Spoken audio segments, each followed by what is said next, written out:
ولن ترضى عنك اليهود ولا النصارى حتى تتبع ملتهم قل إن هدى الله هو الهدى ولئن اتبعت أهواءهم بعد الذي جاءك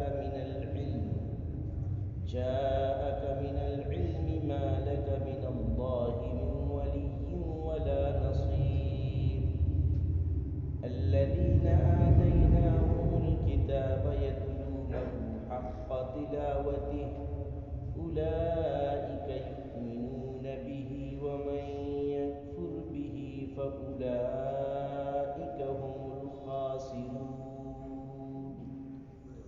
صدق اللہ العظیم.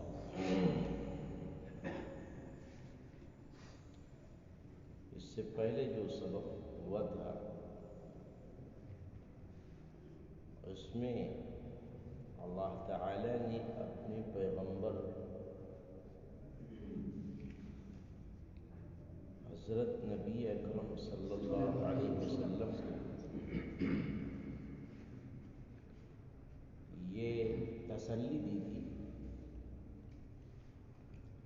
کہ ہم نے آپ کو خوشخبری سنانے والا اور ڈرانے والا بنا کر بھیجا ہے لوگوں کو. اب اگر اس کے باوجود بھی وہ ایمان نہیں لاتے ہیں اور آپ محنت اور مشقت اپنی کر چکے ہیں، تبلیغ کر چکے ہیں، اپنی بات جو اللہ کی طرف سے نازل ہوئی تھی وہ پہنچا چکے ہیں، تو آپ سے کوئی پوچھ نہیں ہوگی. وَلَا تُسْأَلُ عَنْ أَصْحَابِ الْجَحِيمِ. اس آیت کریمہ کے اندر اللہ تبارک و تعالی نے یہ ارشاد فرمایا کہ یہ ان کے ایمان نہ لانے کی وجہ یہ نہیں ہے جو آپ یہ سمجھ رہے ہیں. یعنی غیر قومیں جو بھی ہیں ان کے ایمان لانے کی وجہ یہ نہیں ہے کہ آپ ان تک بات اپنی پہنچا نہیں پا رہے ہیں، بلکہ بات اصل میں یہ ہے جو اللہ تعالی نے ذکر فرمائی.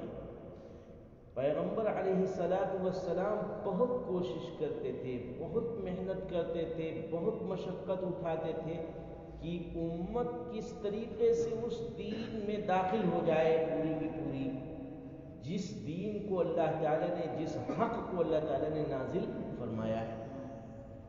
تو اللہ تعالی فرماتے ہیں کہ یہ جو آپ بہت محنت کرتے ہیں ان کو پوری طرح سے سمجھانے اور اپنے آپ کو بھلانے کی کوشش کرتے ہیں، ان کے ایمان نہ لانے کی وجہ یہ نہیں ہے کہ یہ سمجھ نہیں پا رہے ہیں یا آپ کے سمجھانے میں کمی ہے، بلکہ حقیقت یہ ہے کہ یہ ان کے اندر کفر اور فسق و فجور اس درجے میں جمع ہوا ہے کہ یہ آپ کے لائے ہوئے مذہب کو ماننے کے لیے تیار ہے. چنانچہ اللہ تعالیٰ ارشاد فرماتے ہیں وَلَن تَرْضَىٰ عَنْكَ الْيَهُودُ وَلَا النَّصَارَىٰ، اور ہرگز نہیں راضی ہوں گے آپ سے یہود اور نہ ہی نصارہ، یہ خوش نہیں ہو سکتے. حَتَّىٰ تَتَّبِعَ مِلَّتَهُمْ، یہاں تک کہ آپ ان کے مذہب کے پیرو ہو جائیں. یعنی جب تک آپ ان کے مذہب کی ہاں میں ہاں نہ ملائیں گے، جب تک یہ آپ کی کوئی بات ماننے اور خوش ہونے کے لیے تیار نہیں ہوں گے.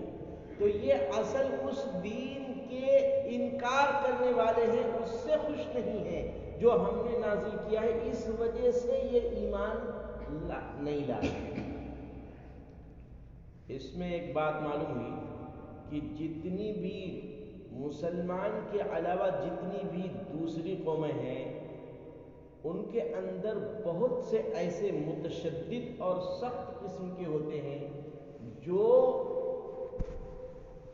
مسلمان کو صرف اس کے اسلام اور مذہب کی وجہ سے نفرت کرتے ہیں مسلمان سے، اور اس اسلام سے نفرت کرنے کی وجہ سے اہل اسلام سے نفرت کرتے ہیں. اللہ تعالیٰ فرماتے ہیں کہ اسی وجہ سے یہ آپ سے خوش نہیں ہے. اب اگر آپ ان کے مذہب کی پیروی کریں گے تو آپ یہ ان سے خوش ہو جائیں گے، اور یہ محال ہے. کہ آپ ان کے مذہب کے پیروکار ہو جائیں، ایسا تو ہو نہیں سکتا۔ لہذا جب ایسا نہیں ہو سکتا ہے تو آپ ان کو نارمل انداز میں سمجھاتے رہیے، بات پہنچاتے رہیے۔ قل ان ھدی اللہ ھو الھدی، آپ فرما دیجئے کہ یقیناً اللہ کی ہدایت ہی ہدایت ہے، اللہ کی ہدایت وہی ہدایت ہے۔ راستہ جو حق کا اللہ نے بیان فرمایا ہے، اس کے علاوہ جو کچھ ہے وہ سب باطل ہے۔ وَلَئِنِ اتَّبَعْتَ أَهْوَاءَهُمْ، اور اگر آپ پیروی کریں گے ان کی خواہشات کی، آپ نے پیروی کی ان کی خواہشات کی بالفرض، تو حضور سے ہو سکتا تھا کہ ان کی پیروی کر لیں، ان کی بات مان لیں، ایسا ہو سکتا تھا؟ نہیں، حضور نے تو یہ فرما دیا تھا کہ اگر ایک ہاتھ میں میرے سورج اور ایک ہاتھ میں چاند لا کر کے رکھ دو۔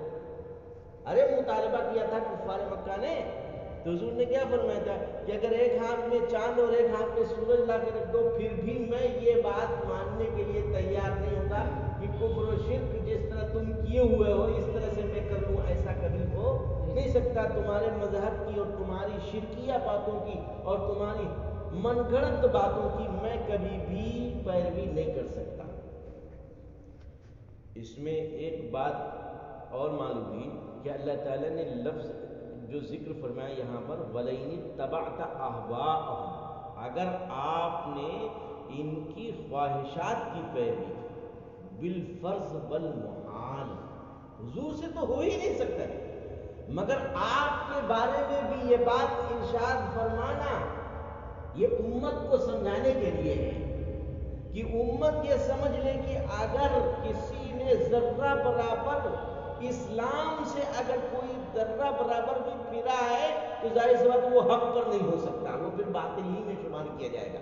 تھوڑا تھوڑا تھوڑا تھوڑا حج بھی کعبہ کیا اور گنگا کا اشنان بھی، کہ راضی رہے رحمان بھی، راضی رہے شیطان بھی، تو رحمان تو کبھی راضی نہیں ہوگا، شیطان البتہ خوش ہو جائے گا۔ اس لیے جو ہے اللہ کے یہاں دو معاملہ نہیں چلتا ہے، بالکل ادخلوا فی السلم کافہ، بالکل ایک اللہ کے ہو کر کے رہ جاؤ۔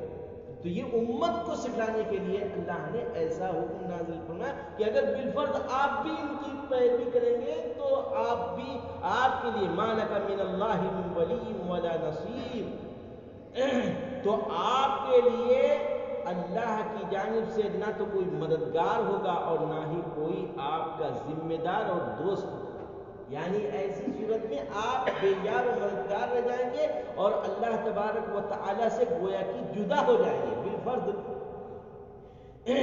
اس سے بات معلوم ہوئی کہ اگر مسلمان بھی آدھا دین پکڑے ہوئے ہیں اور آدھا، یہ کیا آیت بتا رہی؟ دو باتیں اس سے اور معلوم ہوئی۔ ایک بات تو اس لفظ سے پتہ چل رہی ہے کہ اللہ تعالیٰ ارشاد فرماتے ہیں وَلَئِنِ اتَّبَعْتَ أَهْوَاءَهُمْ،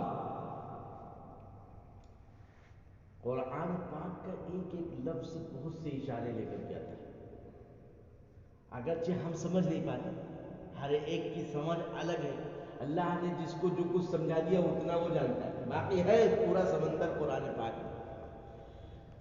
یہ بات ہے کہ تفسیر میں کہیں نہیں دیکھی، آپ کی برکت سے اس وقت مجھے سمجھ میں آ رہی ہے کہ اللہ تعالیٰ نے جو یہ نازل فرمایا وَلَئِنِ اتَّبَعْتَ أَهْوَاءَهُمْ، اگر آپ ان کی خواہشات کی پیروی کریں گے، کیا مطلب؟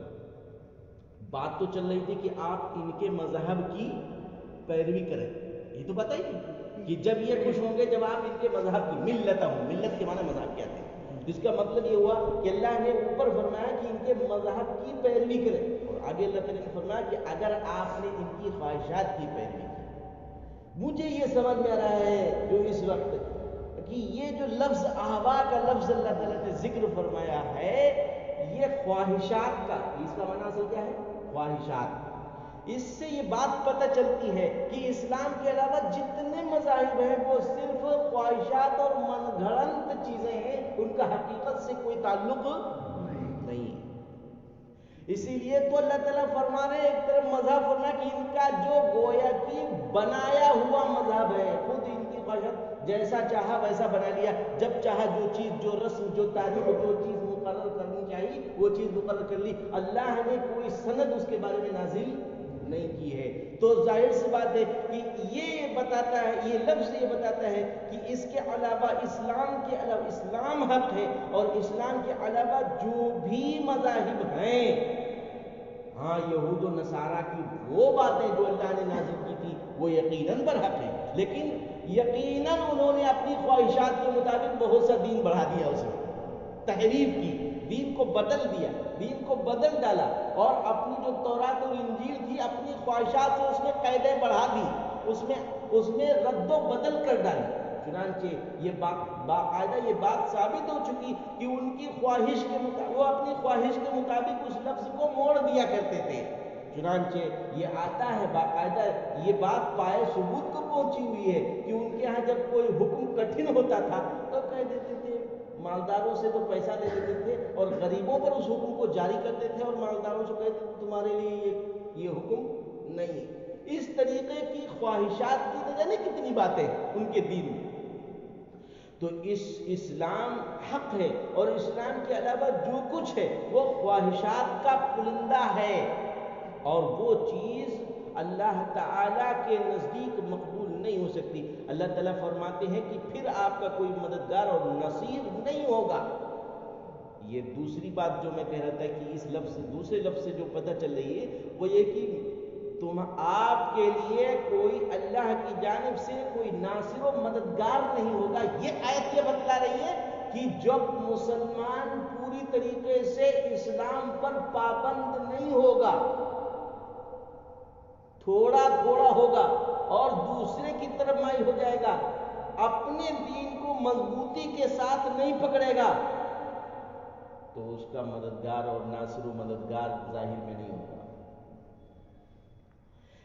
اگر اس نے زیادہ بے توجہی اللہ تعالیٰ کی طرف سے کر لی اور ہٹا لیا اپنی توجہ کو، تو خدا نخواستہ اگر ایسا ہو گیا تو پھر اور زیادہ خطرات ہیں. یہ اللہ تعالیٰ نے اس آیت میں گویا کہ امت کو اشارہ دیا ہے. حضور سے تو ایسا کبھی ہو ہی نہیں سکتا. الذین آتیناہم الکتاب یتلونہ حق تلاوتہ، وہ لوگ جن کو ہم نے کتاب دیا ہے وہ پڑھتے ہیں اس کو جیسا کہ اس کی تلاوت کا حق ہے. اولئک یؤمنون بہ، یہی وہ لوگ ہیں جو اس پر ایمان رکھتے ہیں. اس سے ایک بات اور معلوم ہوئی کہ جو قرآن پاک کو پر ایمان رکھتا ہے اس کے لیے اس کو پڑھنا بھی لازم ہے. کوئی بھی آسمانی کتاب ہے، اگر وہ اس کے اوپر ایمان رکھتا ہے تو اس کے اوپر اس کی تلاوت، حق تلاوت ہے اس کے اوپر، کہ اس پر ایمان رکھنے کا، اس کے اوپر ایمان رکھتا ہے تو وہ اولئک الذین آتیناہم الکتاب یتلونہ حق تلاوتہ، وہ پڑھتے ہیں اس کو جیسا کہ اس کی تلاوت کا حق ہے، یعنی اچھی طرح پڑھتے ہیں.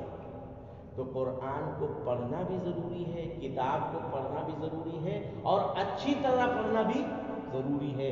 یا اگر کسی کا قرآن پاک صحیح نہیں تو جیسا ہے ویسا ہے. ہر آدمی جانتا ہے ہماری کیا پوزیشن ہے، کیا ہم کس طرح سے قرآن پاک پڑھ پاتے ہیں، مگر جیسا پڑھ پا رہا ہے بس ویسے ہی پڑھ رہا ہے، اس کو صحیح کرنے کی کوشش نہیں کرتا. یہ بات غلط ہے.